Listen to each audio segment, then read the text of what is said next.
meet my bride. Let's go for a ride in my newfangled automobile.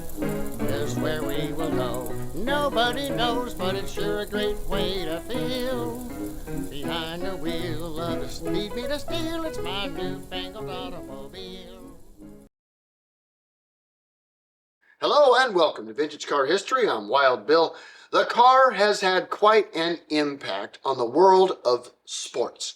From Grand Prix to NASCAR, from Formula One to the drag strip, fans of motorsports love their races. The car has also made quite an impact on another sport, American baseball.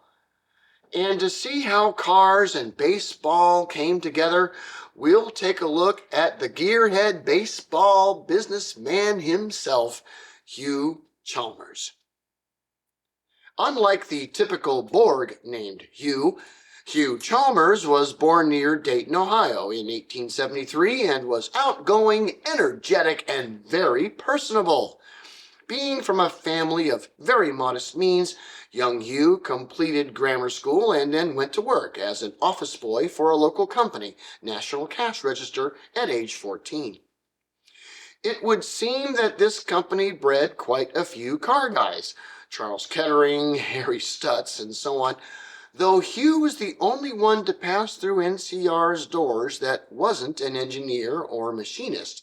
Hugh was a salesman and a problem solver, and his skills in showmanship and promotion did not go unnoticed. NCR was a large and very progressive company at the time, and was the perfect environment for a young, ambitious office clerk to grow a career. Chalmers proved his worth and rapidly moved into the sales department and was promoted further from there. His management style was based on positive motivation, which was not common at the time. For example, sales were down for a season and there were rumors being whispered about that the company was in trouble. So Hugh telegraphed all salespeople to return to the main office in Dayton. Once there, he explained that the only reason that the company would be in trouble is if the sales force believed it. Therefore, stop thinking like that and think about selling. Within a month of that meeting, sales more than doubled. By 1903, and at the age of 30, Hugh was the vice president of sales and marketing at NCR. He was well known and respected in the business community, as well as making a substantial income, which allowed him to pursue his other two passions with vigor: cars and baseball. On the baseball side of things, he was quite the fan of the Detroit Tigers and was known to frequent many of their games. He also had bought himself a Winton and absolutely loved to drive. Chalmers was looking for opportunities to get into the car business, and one came to him. In 1906, the Thomas Motor Company of Flyer fame out in Buffalo, New York, decided to partner up with some former Oldsmobile employees to make a new factory in Detroit, the Thomas Detroit Company. They built 40 horsepower, 4-cylinder, 3-speed, shaft-driven cars aimed at the mid-priced market. The cars were decent enough, but the company lacked the sales and marketing skills to get it off the ground. The folks at Thomas Detroit approached Chalmers with an offer: buy out Thomas and take over as president of the company, which he did in 1908.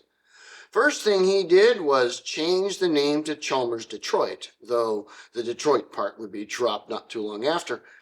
Next, he brought in some new talent into the engineering team, and the cars were redesigned with 30 horsepower F-head engines and were also lower and sleeker, more like European cars of the time. And, of course, he completely revamped their sales force. He recruited some of the ringers he knew from NCR, in particular one hotshot closer named Joe Fields. Hugh and Joe worked together to create their own dealership model. Afterwards, Joe went across the country establishing Chalmers dealerships while Hugh put together ad campaigns and promotional events. Soon, Chalmers cars were selling well and making their niche in the American marketplace. In 1910, Hugh had an idea. To promote both his cars and baseball, why not give a top-of-the-line Chalmers car to whoever had the best batting average for the season in the major leagues? He pitched the idea to the leagues and they said, "Go the distance." And so, the contest was on. For the 1910 Major League Baseball season, the best hitter gets a car. And on the last day of the season, Ty Cobb, of his favorite Detroit Tigers, was in the lead. However, Cobb sat out the last game, and the man right behind him in batting score, Napoleon Lajoie of the Cleveland Indians, got 8 hits on his last game, passing Ty Cobb. However, a lot of people called foul, claiming that their opponent in that game, the St. Louis Browns, intentionally allowed the hits just to make sure Cobb didn't win the car.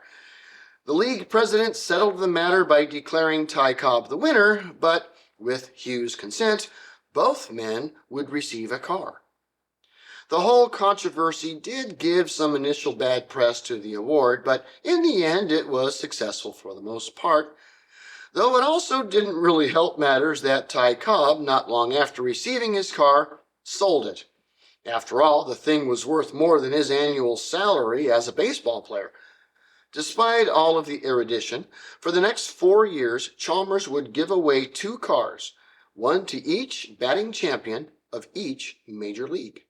Unfortunately, the campaign did not seem to increase sales, and the company struggled after World War I.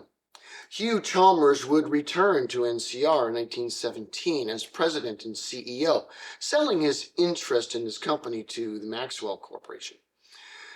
The Chalmers car is very significant in baseball history, as it was the first seasonal award of any kind in professional baseball. The concept continued to develop through to the 1930s, when it finally became Major League Baseball's Most Valuable Player Award. So whoever will be the MVP of 2023 can thank Hugh Chalmers for inventing the honor. Thanks for watching Vintage Car History, and we'll see you next week. Peace.